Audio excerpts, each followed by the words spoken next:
So lately we've been covering a lot of retro gaming solutions here on the channel, whether it's retro gaming plug-and plays, handhelds, or retro gaming hard drives. You don't want to set up some emulators and download a bunch of ROMs that take you forever. Just buy one of these systems and plug it into your computer and simply play the games. I've checked out some different hard drives of varying price points, but this new one is absolutely crazy. I don't know how else to describe it. Like, it is absolutely insane. It is on sale for $119 on Amazon right now. There's a link in the description box if you want to pick it up. It is an affiliate link.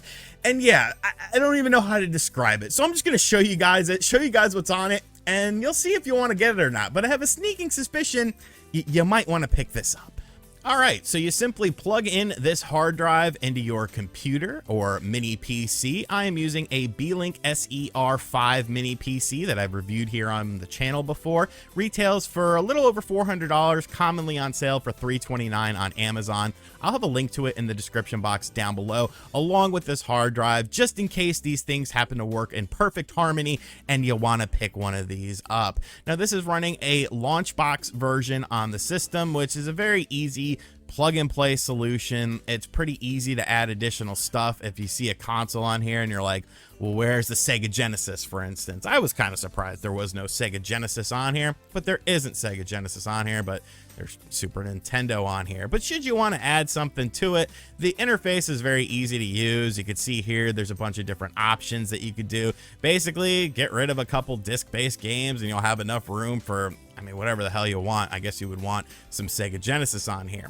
Let's take a look at the games available on here, though. We're going to start things out with the 3DO system, and pretty much what I'd expect it to be on here is on here, including these weird freaking games. One game that I did notice that was missing was Super Street Fighter 2 Turbo, which in my opinion is the best 3DO game that there is.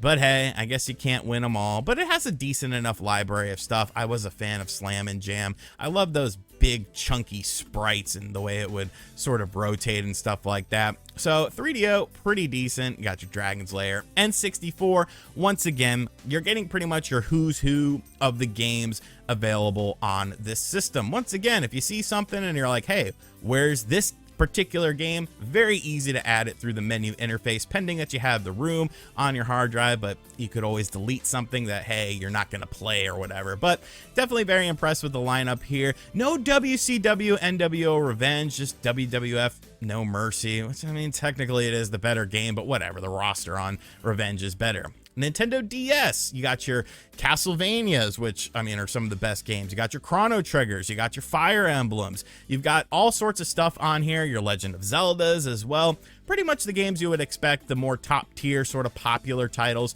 for the Nintendo DS are available on here. Of course, there's a million different Pokemon games because they were milking that franchise during this time frame, but who can really blame them? So DS lineup, very good, very pleased with that. NES, once again, got your heavy hitter trilogies, your Batman trilogy there. You're going to see as we move along, you've got the Castlevania trilogy as well. Contra's on here, Crystallis, Double Dragon 2, Deja Vu, Dr. Mario, DuckTales. I mean, everything runs the NES nowadays, but I did like the fact that they had these Final Fantasy games and the Fire Emblem games on here. I didn't check out if they were translated. I probably should have done that. My bad. My bad. But yeah, your Mega Man collections in here, Metal Gears, your Ninja Gaiden trilogy, Gaiden, however you want to say it. I don't really care. Super Mario Brothers trilogy, only TMN 2 and 3, but let's be realistic. Those are the better games. The first one wasn't that good. So pretty much everything that you'd expect. GameCube, once again, stellar lineup of GameCube titles, your Eternal Darknesses, your F-Zeros. Of course, you have some of the third-party offerings. Hitman 2, that was the first place I actually ever played Hitman, was on Hitman 2. Your Legend of Zeldas, your various Mario games, your Metroids, your Metal Gear Solid as well. Very pricey game nowadays. Very pricey game. So, once again, pretty much a who's who of games when it comes to some of the best titles in the Nintendo GameCube's library. And what's this? Nintendo Switch? I guess I'm gonna have to show you something from this. I assume no legal responsibility. I'm simply reviewing a product that was sent to the channel, so don't get mad at me, Nintendo. I am just simply showing off what is on this device that was sent to the channel. Get over it. There's other, you know, it is what it is. I assume no legal responsibility. This is simply for educational purposes only. Nintendo Wii. little bit light on the Wii stuff, but I mean, pretty much the stuff you would expect to be on here. The you know, better quote unquote games are on here. Nintendo Wii U. You can't buy Wii U games anymore, can you? So now you can play Wii U games on this device. And even Xenoblade Chronicles X makes the cut. The best Xenoblade Chronicles game. I don't care what you have to say. Dreamcast. Of course, we have D2, which is one of my favorite games on the Dreamcast. Such a bizarre games, but you got your Marvel vs. Capcom, your Resident Evil stuff, your Sonic Adventure, Skies of Arcadia, Shenmue. Pretty much what you want to play on the Dreamcast. All the heavy hitters are available on here. So a very good Dreamcast lineup of games. Sega Saturn, once again, a very solid lineup of games. Deep Fear, which never came out stateside, but did get a UK release. Enemy Zero, Panzer Dragoon. I mean, the stuff that you're interested in, the stuff that you want to check out is available on here. And if it's not, I mean, Sega Saturn games aren't all that big. PlayStation 1, of course, there's a ton of games that you'll want to check out on here. All the Final Fantasies, the Gran Turismo stuff, like so many classic games, so many quote-unquote hidden gems as well. Metal Gear Solid, Parasite Eve, Resident Evil Director's Cut. So you don't have Resident Evil 1, you just have the Resident Evil Director's Cut, which is the best version of Resident Evil 1, 2, 3, Survivor. So like I said, your Silent Hills are on here as well. You're going to get what you want to get out of PlayStation 1. Even Toomba is on here. Shout outs to MVG and the Carbon Engine for bringing Toomba back. Taking a look at the PlayStation 2 lineup of games. Once again, very stellar. You're got your Devil May Cry's, you've got your Dragon Quest, got your Final Fantasy games, of course. You might notice that God of War is actually not on here, but we'll address God of War in just a moment. Guitar Hero, I don't even know how the hell you would play Guitar Hero on this, but okay. Jak and Daxter, Killer 7, Manhunt games, the Metal Gear Solid stuff, very good representation on here. So you're getting a very solid build for $119. Let's keep that in mind, folks. Think of how much these Silent Hill games would cost you to buy physically. Like, it's going to be a little bit more than $119. So pleasantly surprised with the PlayStation 2 lineup. Warriors is even on there. Great game. PlayStation 3, you get a nice sampling. You do have the God of War games, right, available there, and also God of War 3. You have basically, you know, games that are easier to run. God of War 3 is actually pretty tricky, but most of these games, you know, they're not that bad to run. Ridge Racer, Castlevania. Ridge Racer pretty much runs on anything, but we'll take a look at Castlevania when we actually play some of these games in just a moment, so you can check out how everything is. Now, here's where things get interesting. PlayStation 4, because I was like, hey, PlayStation 4 emulation sucks and can barely do 2D stuff right now. But what's interesting about this is, while these are all technically PlayStation 4 games, these are not PlayStation 4 versions of the games. They are the PC version of PlayStation 4 games. So, you know, Spider-Man, Resident Evil 2, God of War, Red Dead 2, all of those games came out on PC, but they also came out on PlayStation 4. So it's a little bit, you know, you could get a bit upset by it, but it's like the PC version of the game is going to run better anyways, and you'll be able to optimize it for your PC if it can run it. So we'll check out and see if the mini PC can handle something like Resident Evil 2, but it's not the PlayStation 4 version, so it's not technically PlayStation 4 emulation.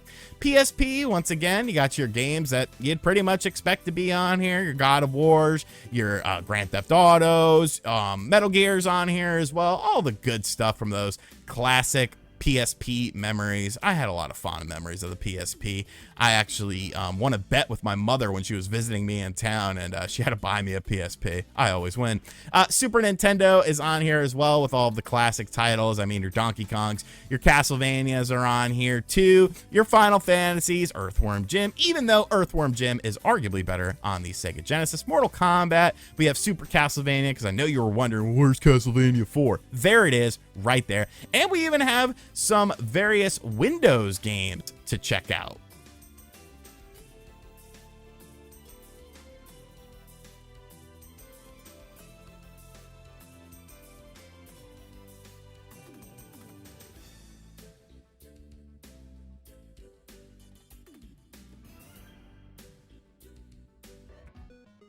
All right, so let's check out some gameplay now. We're going to check out NBA Street Volume 3 on the GameCube, which featured Mario characters, EA and Nintendo working in harmony.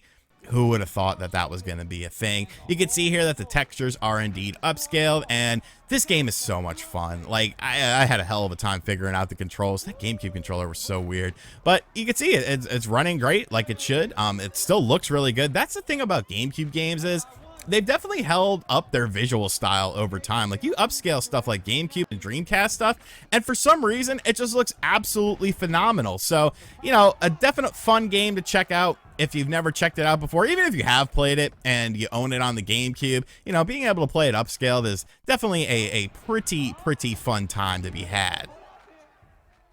Moving right along, we're going to check out PlayStation 3, and this is Castlevania Lords of Shadow 2. You know, I get it. It's not a traditional Castlevania game. It's more of a God of War with a gothic overtone, but I don't think that's necessarily a bad thing. Like, yes, when it first came out, Castlevania fans were upset, but I think in retrospect, I mean, they're kind of fun games as long as you take them for what they are. We have so many classic Castlevania style games, and while it would be nice to have a new one for sure, like, it's nice to have little deviations, and I think this game is actually pretty fun. You know, it's definitely God of War, Devil May Cry with a Castlevania, you know, overcoat, but it's not necessarily a bad thing, and it's running great here, not only on the hard drive, but on the mini PC as well. So, you know, good times to be had. You know, some of these PlayStation 3 games you might have missed out on because, well, maybe you didn't have a PlayStation 3. Maybe you were an Xbox kid. You had the Xbox 360 and the Red Ring of Death. But definitely nice to have this game available on here. Definitely something good to check out, you know, a device when you're running it for the first time, if it's a mini PC or something like that. And just a fun game to play overall. Nintendo won't let me buy Wii U games anymore? No problem. I'll just boot up Xenoblade Chronicles X on this hard drive. And you can see, it's Xenoblade Chronicles X, arguably the best Xenoblade Chronicles game, in my opinion, because I just think it's the best one. I love the theme of it. I love the setting of it. I love the city that you get. I love the skells that you get. And you can see, like, Xenoblade Chronicles X is running how it should. It's looking how it should. It's playing like it should.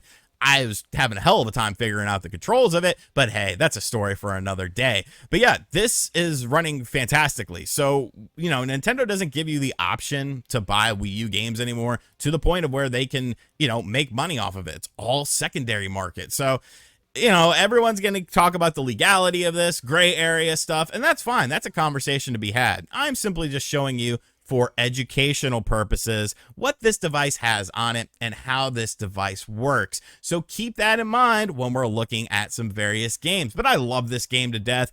I actually kept my Wii U because I wanted to play this game sometime. But hey, now I don't have to worry about digging out my Wii U to play it.